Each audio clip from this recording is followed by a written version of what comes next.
Hi, my name's Sharia, and I will be showing you how I create my little window pendant piece using polymer clay as the base. So this is everything that I'll be using. Hopefully, I've remembered everything that I'll be using. Let's start with what's in my hand. I will be using this paper embossing folder to add texture to my piece. I will be using this 1-inch circle cutter to cut the window. I'll be using this approximately 1 1/3 inch circle or octagon cutter to cut out the piece itself. I'll be using this silver Pearlix powder to give it some shine. My finding is a little piece that I've created. The window pendant will actually be going on this piece of the finding right here. I'm sure I will be using this toothpick at some point. This is my little pre-prepared image that I'll be putting in my window. I'll be using these beads. Let's see. We've got here I believe this is about a 16 millimeter marble bead. I've got two pink dyed rhodonite beads, 8 millimeter. I've got two really small 4 millimeter, 4 millimeter faceted Chinese crystals. I've got two of those, even though I only showed one. And I have two of these little rhinestone spacer beads that I'll be using as well.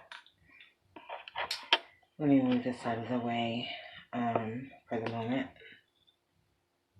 Of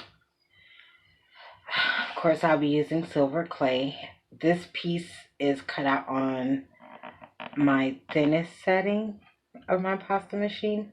This piece is cut out on my thickest setting of my pasta machine. I'll be using this water in a spray bottle as a release with my texture. Let me put this over here. I'll be using resin. This is UV resin, not 2-part resin, because I'm scared of 2-part resin. I have some, but I have not deigned to open it yet, in fact. This is very nice. I like it. It's got a nozzle that I just squeeze it out of, and I cure it in this really small UV nail gel lamp that I got in a kit I bought from Sally Hansen, the beauty store. Shoot, probably 4 or 5 years ago, maybe more. Let me move this out of the way and let's get started. The first thing I'm going to do is texture this piece of clay using this paper embossing folder. I am doing this video for the second time because earlier I did not use any type of release, and it, of course, some clay got stuck to my little embossing folder, which was uncool. So I'm doing it again. And I'm going to use, I don't know if you know about embossing folders, but what they have is the same design on both sides. One is raised and one is like an impression. And you put a piece of paper in between and you fold the folder and roll it through a pressing machine, so to speak, and it puts the design on the paper. I'm going to use the side of the folder that makes the design raise up. And I know there is a specific word for that, but I can't think of the word. Anyhow, that's the side that I'm going to use. And I've got it down in a position where I think I'll get a good design no matter where I cut out. And I usually take my acrylic roller, and I give good firm pressure rubbing all over the texture piece, no matter what the texture piece is, and my clay. I go up and down, I do circles. I just am trying to get a really good impression so that I am not limited in where I cut my clay from. And I have a lot of choices. And this came out magnificently. Let me see if you guys can see. That's a really good impression. I love it. Now, you remember me saying this is about 1 1/3 inches. So I'm going to cut my clay working space to be about 1.5 inches. I'm going to cut 2 pieces at 1.5 inches out of this little piece right here. So I'm cutting up here. Oh, this piece of paper, I got this idea from the video that I shared in the clay room the other day. I cannot remember what that lady's name was, but this piece of paper is just a piece of graph paper that came from www.printablepaper.net. It is a one inch grid with heavy lines at every 1 inch. And I printed it out on my home printer. I covered the front of it and the back of it with my Dollar Tree contact paper. So I can use this like over and over again, and I love it. Okay. So I'm going to use these lines on this paper to cut out 2 squares of clay, both 1.5 by 1.5 inches. So I'm taking this off, and I love this contact paper. I put a lot of pressure on this clay with that roller, and this came right up. Look, so much pressure that you can even see the design on the back of the flap that was against the table here. Wow. So I'm going 1.5 inches over. That's one piece, and over another 1.5 inches. Okay.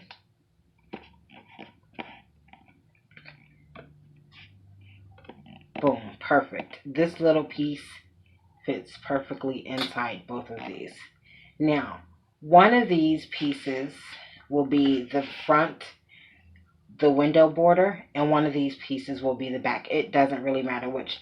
I'm going to use this slightly larger piece as the back. So I'm going to pick it up, put it right down where the corner is square against 1 inch, and I have it there. Boom. I'm going to use this extra clay or scrap clay to create a second layer, and the second layer is actually going to create the channel that my wire will fit through once I'm ready with this pendant piece. I'll put it through one more time just because Okay, this is my little piece. I'm going to take it and just cut out. Also, I'm going to make it a 1.5 inch by 1.5 inch piece using it as well. Really quickly, just using the lines, which makes it really easy to do.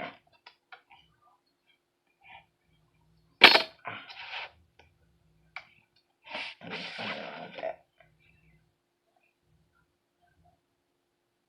Okay. Now that I have this square 1.5 by 1.5 inches, I'm actually going to cut it, just split it in half, right down the middle, because this is going to be my channel. I'm going to take my toothpick and lay it right in the middle. I'm not even going to press, I'm just going to lay it there. I'm going to take 1/2 of the little square that I just cut, put it to one side of the toothpick, butting it right up against there, and then I'm going to take the other piece of half of clay of the little piece I just cut and butt it up against the other side of the toothpick. Now I have a channel that is perfect for my little piece of wire to go into. You can see the channel and how the wire easily fits. Wonderful. And it's still small enough that I'll be able to keep it.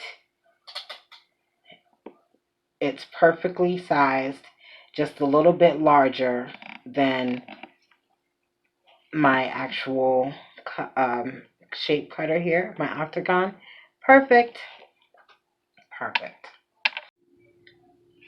I'm going to take next this little piece of clay that is cut or rolled out on the thinnest setting of my pasta machine.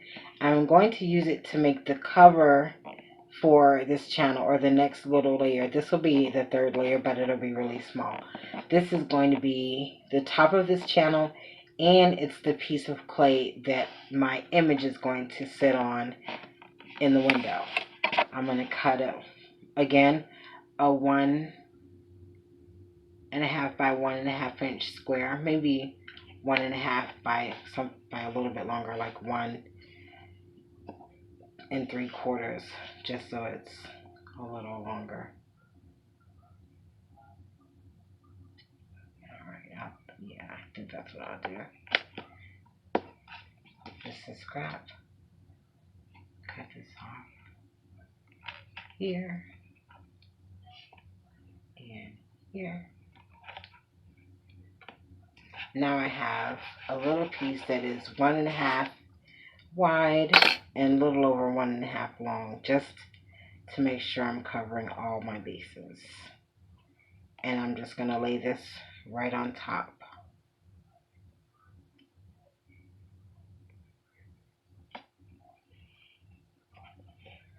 It's smooth, and you could see the channel. It's large enough. I think you might be able to see it. You could look, you can even see right through it. See that little light coming through there? Anyhow, and now I'm going to cut the window out of my top piece here. And what I'm going to do first is take the edge, my cutting edge of my actual shape, and I'm going to make a little guide for myself. I'm just going to take it, I see, and put it in a, yes, just a little tap so that I can see. In fact, let's see, I didn't tap hard enough just now, but what I think I'm going to do instead of tapping this is make a little impression on the outside so that I can see or have a good guide as to where I should put my circle cutter. Maybe a slight pressure, and that's wonderful. It's just a little rough outline. You could see just a little rough outline of an octagon to help me place my circle. And here we go. Making sure I'm in there and pretty even on all sides.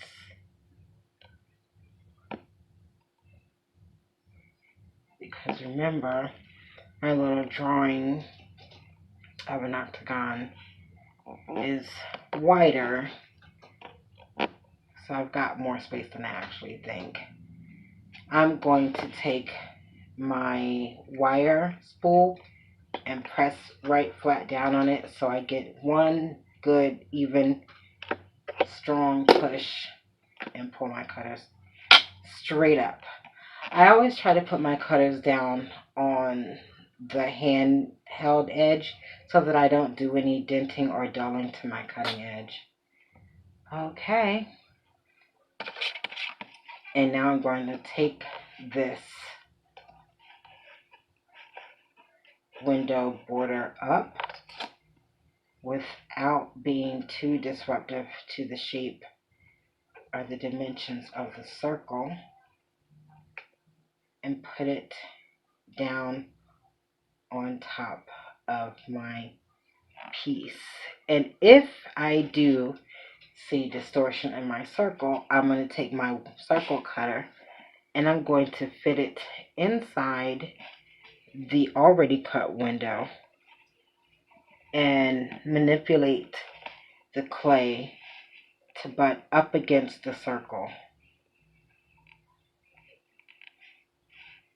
so that there's not a lot of space and it's back at a good circular shape. I'm going to take that out.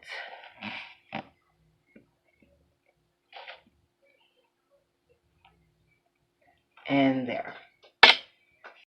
You can see now that I have sort of a platform with a window on top of it. I'm going to now take my piece and I'm going to take my cutter. Sorry, I got distracted. And I'm going to cut through the entire stack of clay.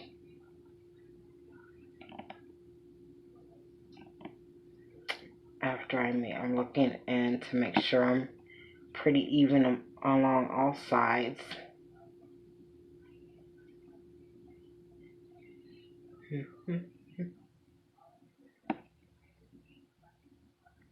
Okay, that looks pretty good. I'm going to do the same thing. I'm taking any object that is wider than the cutter. I use it to press down fully and get one good hard cut all the way around the shape, whatever the shape is. And then I do my very best to just pull it straight up so that, again, there's no distortion. I'm going to remove this scrap clay, and I now have my little piece with my hole, which is right there. You can see it perfectly. It's a perfect little square hole. Let me show you. It's a perfect little square hole, and my pendant bezel is there. And it turns out I did not get as much texture on the face of the bezel as I wanted to. I think I can fix that though. I have a few little texture. This is a stamp I made, one with clay when I first started. So I'm just going to put a little texture on here using this. Just okay. I don't know if you can see the difference now, but I've certainly added a little more texture. Now that this is cut out completely, I'm going to take my Perlex powder and put it on my piece. I'm going to use my knife to get it up off the... Okay, just a little sliver, and now it's up. And you can see the texture on the back is directly from my texture sheet. And it's nice and impressed upon the back. Texture on the back, texture on the front.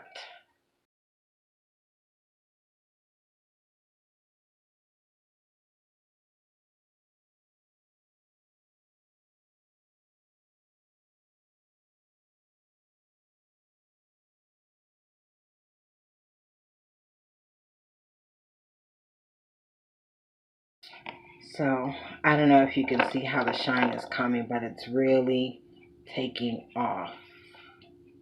It's really giving it a good shine. I only have the back to do now. But you see, that's what it looks like. You can see a little shine. Let's see if I can maybe do one half and you can maybe see the difference.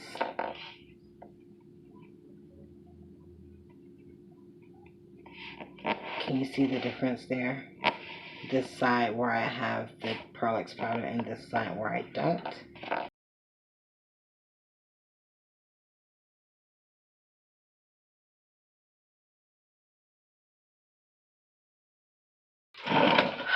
Forgot this piece of what I'll be using.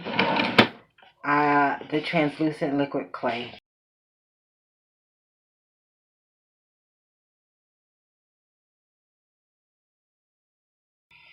This came in, I think, a Sculpey or either a Makin's toolkit. But it's got the ball tool at one end and the flat rubber tapered piece at the other end. And you can see this is really flexible.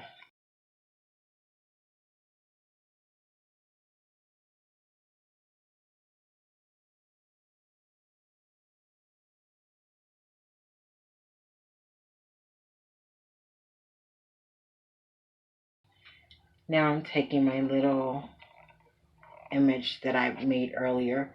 I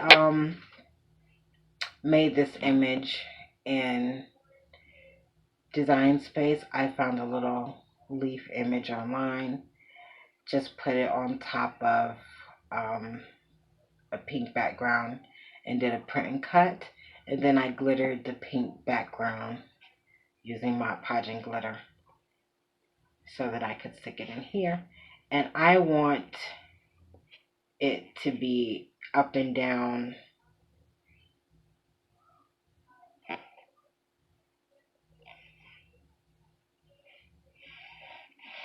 with even with the channel.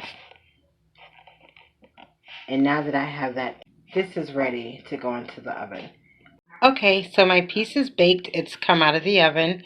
And just before I put it in the oven, I added a little bit of glitter around the top here, around the edges. So now I'm going to do the UV. Just going to squeeze a little bit in here. Just a little bit. All right, you can probably see how it's the wetness or shiny, how the wet looks shiny right now. So I'm going to put it in the lamp and then I'm going to pause it until I'm done with that. So I have cured the resin on the inside and there it is, nice and smooth, shiny and finished. So that's that. I put my beads together already. So I'm going to put this together and I'll probably put a little resin right here between where they connect so that it'll stay and not twist, just because I don't care to have it moving. Resin or glue, either way. Bye.